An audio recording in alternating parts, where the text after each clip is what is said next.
네, 오늘 말씀 사무엘하 23장의 말씀입니다. 우리 사무엘하가 24장까지 있는데 어떻게 보면 마지막에서 이 두 번째 어, 부분이라고 할 수 있고 또 그 1절에 나와 있는 것처럼 다윗의 마지막 말이다라고 기록되면서 사무엘하 23장 앞부분에 다윗이 스스로 하는 어떻게 보면 유언과 같은 거죠. 마지막 말을 담고 있습니다. 바로 앞에 22장에서 우리가 봤던 그런 어떤 승전가, 어떤 시편의 말씀처럼 이 부분도 다윗이 마지막으로 남기는 말인데 어떻게 보면은 약간 그런 그 특별한 따로 떼어서 이야기하는 그런 말로 볼 수가 있죠. 다윗이 스스로 자신의 인생을 돌이켜 보면서 또 어떻게 보면 남아 있는 사람들에게 또 자녀들에게 해주는 또 이스라엘 백성들에게 하는 말씀으로 볼 수 있을 텐데 자신을 스스로 어떻게 생각하는가, 자기 인생을 돌아봤을 때 나의 인생은 어떠한 인생인가라고 하는 것이 살짝 드러납니다. 거기에 보면 높이 세워진 자. 이새의 아들 다윗이라는 말은 어떻게 보면 그 이스라엘의 왕이었던 사울 왕의 그 자식이 아니죠. 그 왕의 집안이 아니죠. 그렇지만 이새의 아들 다윗을 하나님이 높이셔서 왕으로 삼아 주셨다라고 하는 높이 세워진 자로서의 자신이라고 하는 자기 정체성을 생각하는 겁니다. 그러면서 하나님이 높여 주셨고 하나님이 기름 부어 주셨다. 이렇게 이야기를 하는 거죠.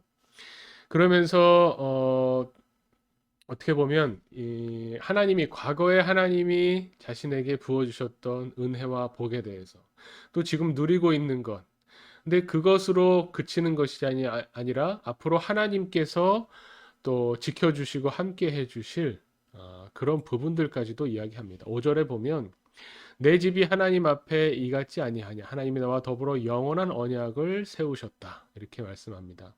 그러면서 만사에 구비하고 견고하게 하신다.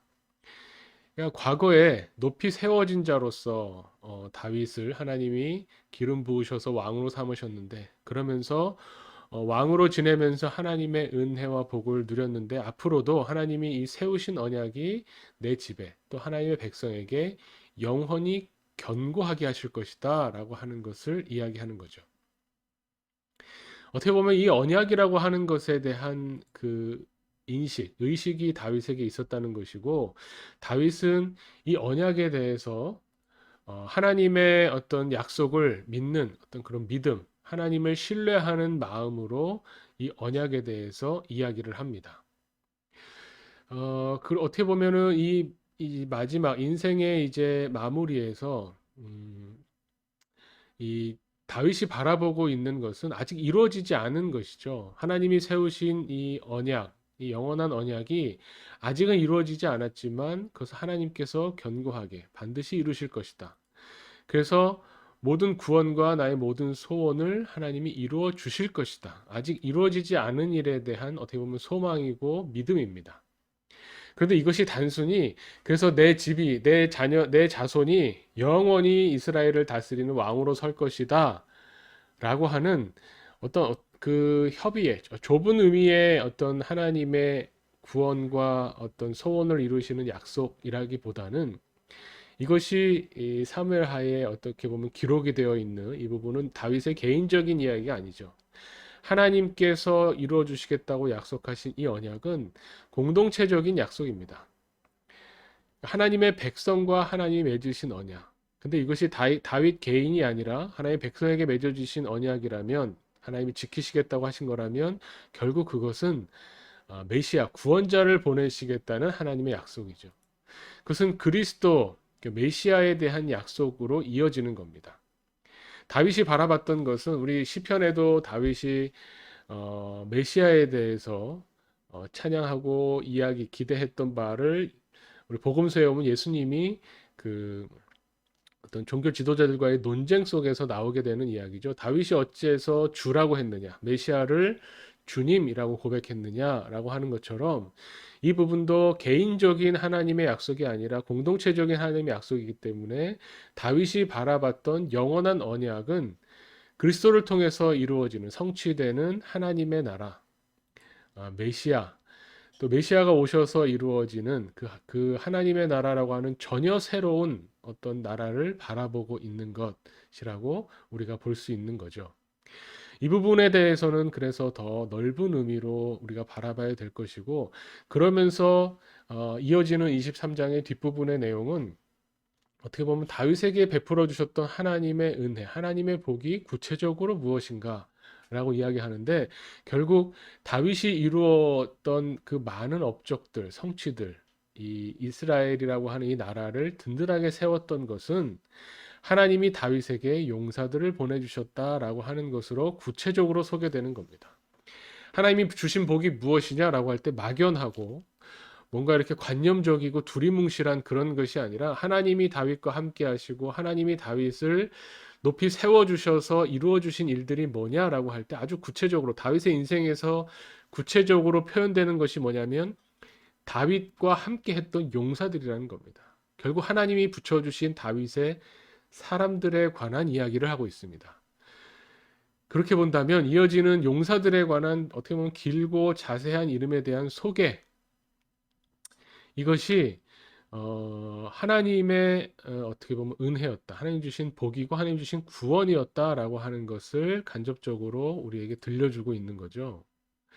오늘 말씀에도 보면 이 하나님의 용사라고 하는 것이 하나님이 보내주신 복이다라는 것. 그러니까 결국 이 용사들이 뛰어나서, 다윗이 뛰어나서 나라를 굳건히 한 것도 아니고, 용사들이 용맹해서 능력이 있어서 이 업적을 이룬 것이 아니라, 결국 오늘 23장 10절 말씀에 보면 그날의 여호와께서 크게 이기게 하셨다. 이 용사들을 보내시고 이 용사들이 일할 수 있게 하신 것은 하나님이시다. 하나님께서 이기게 하셨다라고 하는 것을 고백하고 있습니다.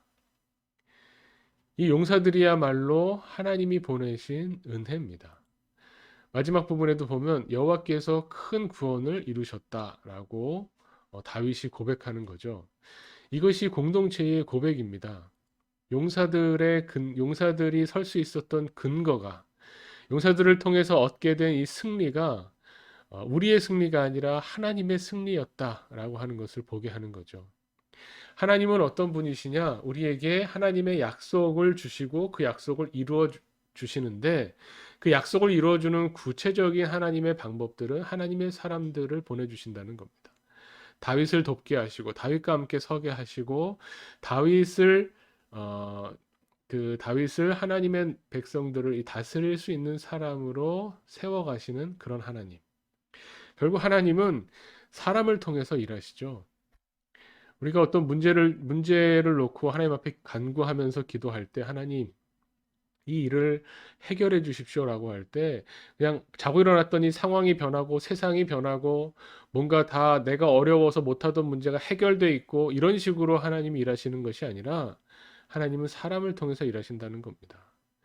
도와줄 사람을 보내주시고, 또 생각지도 않았던 아이디어와 만남과 사건을 어떤 하나님의 사람을 통해서 일어나게 하시고, 또 더 직접적으로 들어가면 나 자신마저도 하나님이 바꿔주신다는 거죠.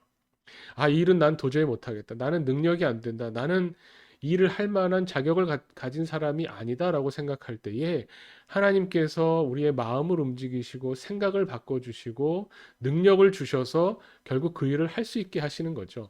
다윗의 일생을 보면 그렇습니다. 다윗이라는 사람이 자신이 어떤 능력이 뛰어나고 머리가 좋고 뭐 싸움을 잘해서 왕이 된 게 아니죠. 하나님께서, 다윗은 양치던 사람인데 내가 어떻게 이 하나님이 맡겨주시는 일을 할 수 있습니까? 라고 할 때 오히려 다윗을 인도하셔서 왕으로 삼으시고 높여주신 분이 바로 하나님이시고, 그 일을 하는데 본인의 혼자의 능력으로는 안 되기 때문에 다윗에게 용사들을 붙여주시고 그 용사들을 통해서 다윗이 또 일할 수 있게 하시는 하나님. 다윗은 말년에 그것을 보는 겁니다. 아, 내가 받았던 은혜, 또 이루었던 일들이 이것이 다 하나님의 승리구나. 하나님이 베풀어 주시는 구원이구나. 결국 하나님은 어떤 분이시냐? 하나님을 신뢰하고 하나님을 믿을 때에 하나님이 구원을 이루어 가신다는 것을 경험하게 되고 바라보게 되는구나. 그것이 여러 가지 통로를 통해서, 특히나 하나님의 사람들을 통해서 하나님이 만들어 가신다라고 하는 것을 보게 되죠.